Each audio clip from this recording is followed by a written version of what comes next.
On se trouve ici à Anvers pour l'exposition Kurt Peiser. À côté de moi, Pierre Buch, petit-fils de l'artiste, curateur de l'exposition, qui va nous guider dans cette exposition. La première œuvre ici, le tableau, un autoportrait de votre grand-père. Les ressemblances sont quand même claires, hein? Oui, je crois bien, c'est pas la première fois qu'on me le dit. Effectivement, il y a une ressemblance physique qui, paraît-il, est très forte. C'est un tableau qui a été fait en 1910. Et donc, oui, c'est un portrait de lui quand il a quoi, 22, 23 ans?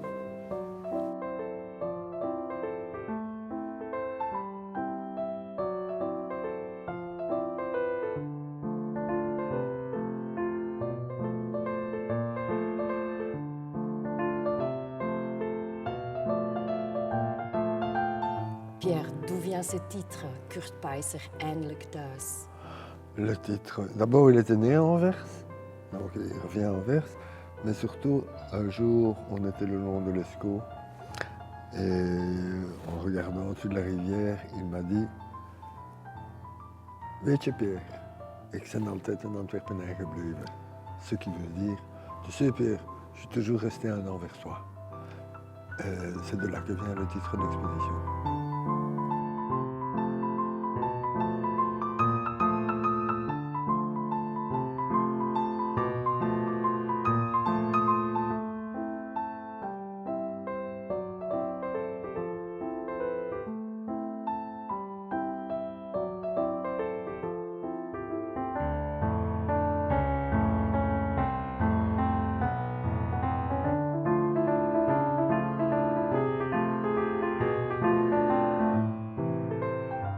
Par exemple, il a eu ce thème de chevaux.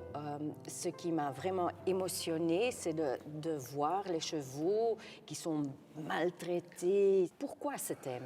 Mais je crois que tout simplement, d'abord, c'est quelqu'un qui avait une relation très particulière avec les animaux, une relation quasi instinctive. Par exemple, quand il était enfant, son animal de compagnie, c'était un renard. Oh. Oui, étonnant. Okay. Hein?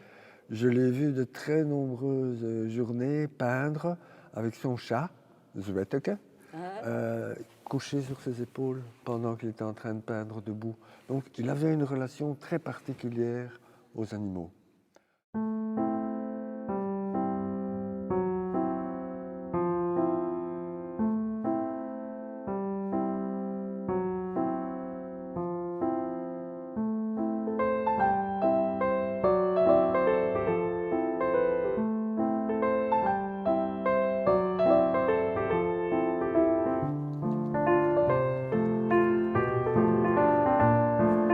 Pierre, on se trouve ici devant le tableau Dernière station. Les chevaux que je vois, ça me donne de la peine. Racontez-moi l'histoire. Kurt Peiser aimait beaucoup les animaux. Et en 1910, il a assisté sur les docks à Anvers au débarquement des chevaux de mine épuisés qu'on amenait d'Angleterre à l'époque. Parce que la consommation de la viande de cheval étant interdite en Angleterre, elle était exportée vers la Belgique et donc ces chevaux étaient amenés pour être amenés à l'abattoir.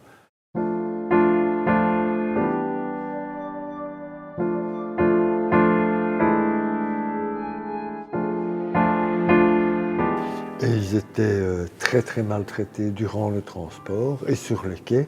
Et souvent ils étaient tellement épuisés qu'ils s'écroulaient au sol et que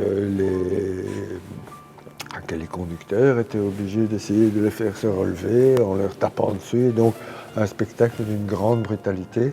Et c'est ce qui a touché Kurt Peiser.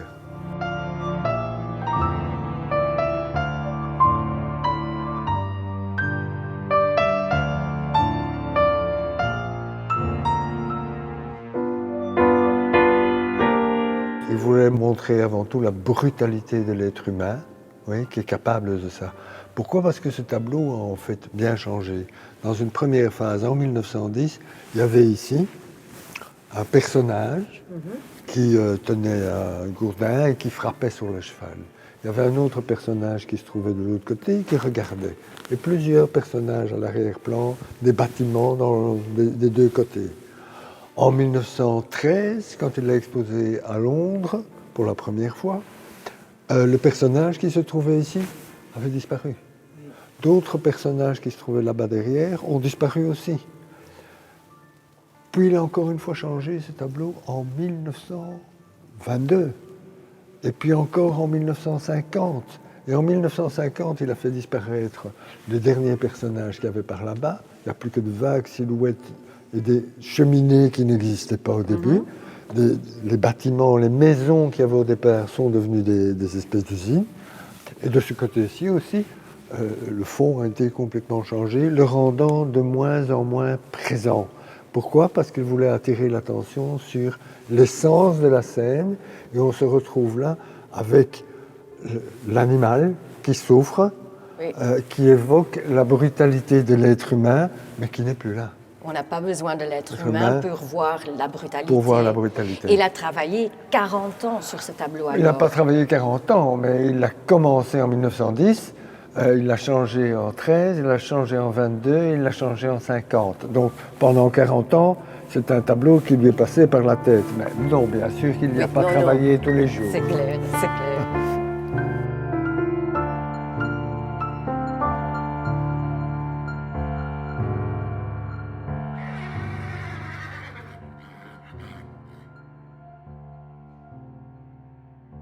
Et c'était, je dois l'ajouter parce que ça, je dirais, il n'y a plus vraiment que moi pour le savoir, mais c'était plutôt un rigolo aussi. Hein.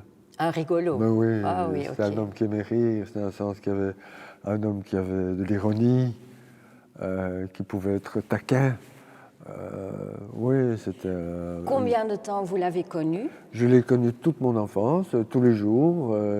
J'allais le chercher pour aller manger. Je devais monter l'escalier, aller dans l'atelier, dire c'est l'heure. Donc vous étiez là. Jusqu'à 13 ans. Jusqu'à 13 ans, ouais. vous étiez là, vous habitiez ensemble avec lui dans son atelier. Son atelier était en haut de la maison, au dernier étage, un merveilleux atelier de peintre du Nord, quoi, avec une magnifique verrière immense, un plafond à 4 mètres, c'était absolument magnifique.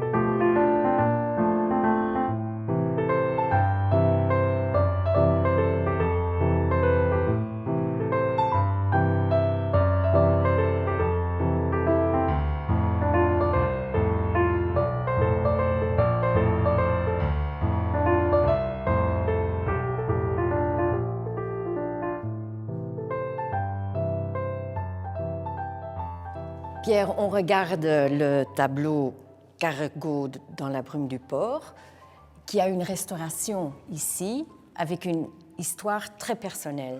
Oui, en fait, c'est une histoire, non seulement c'est une histoire personnelle, mais c'est aussi une histoire qui en dit long sur le caractère de Kurt Paeser. Donc, Kurt Paeser, dans sa jeunesse, et même encore quand je l'ai connu, c'était un athlète, un type qui faisait de la gymnastique, qui avait des poids haltères. Donc, il avait un passé physique. Et dans son atelier, rue du Château d'Eau, pendaient des anneaux et un trapèze.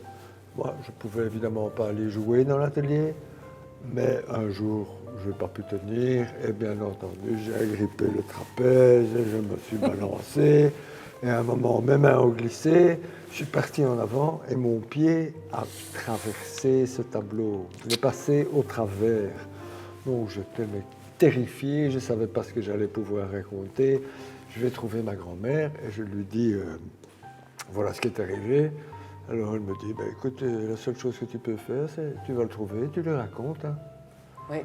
Alors moi, comme ça, je vais trouver mon grand-père, je lui dis, bon, ben voilà ce qui est arrivé, j'ai joué dans l'atelier. Et elle me dit, bon, viens. Et on est descendu ensemble à la cave, dans un petit pot en cuivre, comme ça sur un réchaud.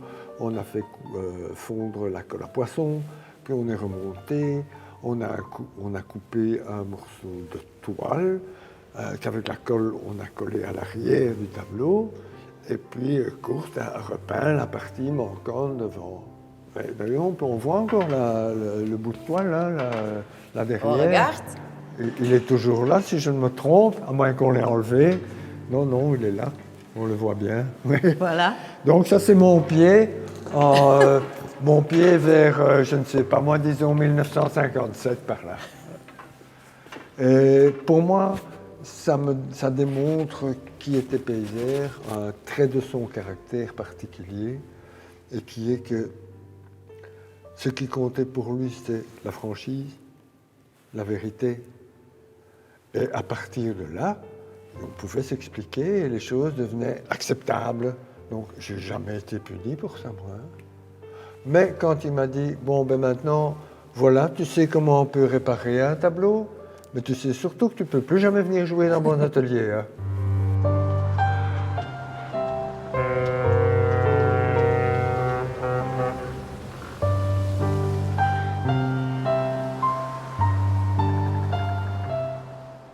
Et sa carrière, parce que ce que je ne comprends pas bien, c'est que, bon, c'est clair que la qualité des œuvres... Elle y est. Hein, elle y est. Pourquoi Peyser a été oublié? Pourquoi il n'est pas reconnu comme un des grands artistes belges? Je pense, pour un bon nombre de raisons, mais je pense que la raison essentielle, c'est que malheureusement, il a subi, ce qui a été néfaste pour lui, il a subi une étiquette qui lui a été collée au début des années 20. Quelle étiquette? On l'a appelé le peintre de la misère et des bas-fonds. Alors, ce n'est pas faux. Effectivement, il a peint ça. Mais quand on voit cette exposition aussi, on se rend compte à quel point ce n'est qu'une petite partie de son œuvre, et encore pendant une certaine période. Donc, je crois que malheureusement, ce qu'on sait de lui est relié à cette étiquette, et on le perçoit comme quelqu'un qui ne fait que des choses tristes, miséreuses, sales. Oui. Et quels sont les autres thèmes? Le portrait, les marines, les scènes de genre, les marchés aux poissons, le travail aussi et les gens qui travaillent. Et bien sûr, il y a aussi les prostituées, les macros, mais il y a les fêtes de quartier, il y a les balles, il y a tellement de choses différentes.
Je crois que sa conception de la peinture faisait qu'il n'avait pas beaucoup d'intérêt ni pour la mode, ni pour l'invention.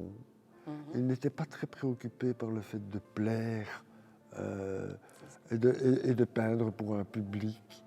Il peignait parce qu'il éprouvait une sensation par rapport à ce qu'il voyait. Entre autres, cette empathie, justement, vis-à-vis de la vie. Donc, il y a ce côté émotionnel, sentimental, qui me paraît être très impressionniste. Oui.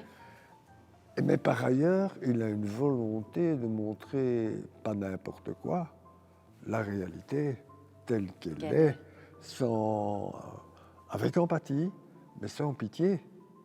C'est un homme qui est capable d'empathie, mais pas de pitié. Sans pitié. Oui, sans pitié. Il peut avoir de la compassion, il peut avoir de la solidarité, il peut avoir de l'empathie, mais jamais la pitié. Parce que la pitié, c'est d'irrespect.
Un portrait remarquable, un peu atypique.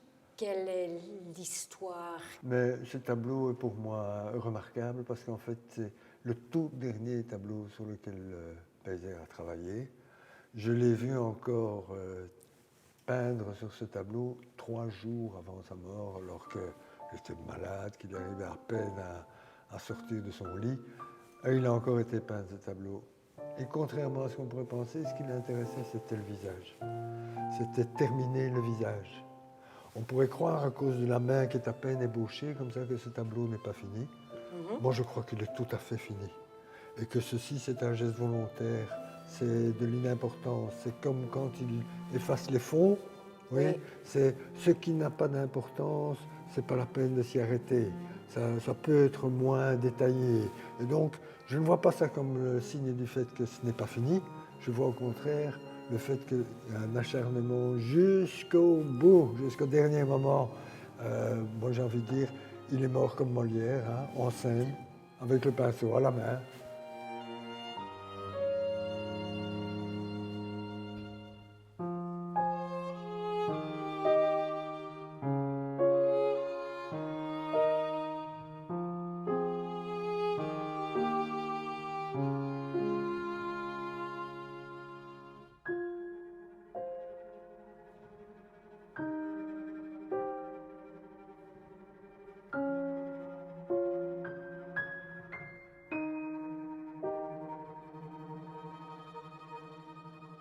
C'est clair qu'il peut toucher. Hein. C'est, avec ses portraits, avec ses tableaux de chevaux, ça touche. Et bon, c'est un peu dommage qu'il est resté dans les ombres. Hein. Je pense que c'est d'une part à cette étiquette dont j'ai parlé. Je pense par ailleurs qu'il a porté d'autres étiquettes, hein, qui, parfois très tardivement, qui ne sont pas non plus des choses qui facilitent forcément la vie d'un artiste. Je dirais, on parle toujours de lui, c'était un communiste. Oui, c'est vrai, il a été affilié au Parti communiste. Après la guerre, je vais dire quelque chose qui va peut-être un peu choquer les gens. Oui, comme Magritte. Comme Magritte, comme d'autres monts. Est-ce que vraiment on doit continuer à apprécier des artistes? C'est indépendant de la qualité de son œuvre. Qu'est-ce que ça a à voir avec la qualité de l'œuvre? Et en particulier, face à cette œuvre-ci, qu'est-ce que ça a comme intérêt? Moi, j'ai envie je trouverais normal qu'on parle de ces œuvres en fonction de ce qu'elles représentent, en fonction de leur qualité.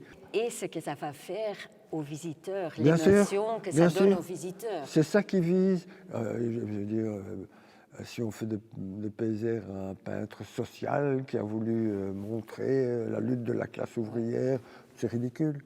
C'est pas ça du tout. Pas du tout.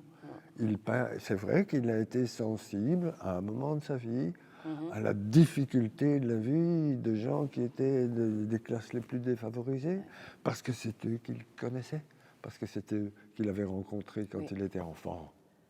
Et donc, c'est par empathie. Oui, et comme un reporter plutôt. Oui. que de... Oui, je ne crois même pas qu'il soit accusatoire. Oui, voilà. Il n'accuse même pas. Il dit, c'est ça qu'on fait aux gens. Oui, il montre. Il montre. Et c'est pour ça que je dis sans pitié. Oui, j'ai compris. Pierre, vous m'avez appris à regarder et à voir que les portraits de Peiser, par le fait que le fond disparaît, la figure est plus forte. Ce tableau, c'est votre préféré. Pourquoi? Ce tableau est mon tableau préféré parce que je trouve qu'il est devenu pour moi le symbole de quelque chose de particulier dans l'art de Peiser. Mais si c'est mon tableau préféré, je dois avouer que c'est tout simplement parce que c'est celui que ma grand-mère m'a donné. Alors que nous vivions encore tous, elle me l'a donné de son vivant. Et donc, c'est un tableau auquel je tiens particulièrement. Mais maintenant, sur le plan du style, si je l'apprécie, c'est surtout parce que, effectivement, à l'origine, en 1921, quand ce tableau a été peint, en fait, le personnage se découpait complètement, la silhouette du personnage se découpait complètement sur un fond qui était clair, qui était un grand halo tout clair. Donc on voyait très bien le personnage. On avait donc quelque chose que moi je trouvais extraordinaire, et qui est un clair-obscur dans un contre-jour. Moi, je ne connais pas beaucoup de peintres qui ont fait ça, c'est assez exceptionnel. Et ici, on est retourné vers quelque chose de beaucoup plus classique, un clair-obscur sur un fond sombre. Mais tout ça parce qu'en fait, Peiser continue avec son obsession qui est mieux faire, aller vers l'essentiel. Et donc, dans la version 1921, on voyait qu'elle avait une tresse, on voyait tout son costume, on voyait ses chaussures. Et je dirais, aujourd'hui, tout ça est tellement mis à l'arrière-plan que c'est toujours là, on peut toujours le percevoir, mais ça n'est plus l'essentiel. Et je pense que c'est pour ça que ce tableau me parle énormément, c'est parce qu'il est le symbole de son empathie, pour ce qui se passe dans la tête de cette personne, pas pour sa situation réelle, de bossu, de naine. Et moi, je soupçonne à regarder sa chaussure là que c'est aussi un pied beau. Ok. Mais l'importance, c'est l'esprit qui se trouve dans le visage. C'est l'esprit qui se trouve dans le visage, oui. Il a bien fait.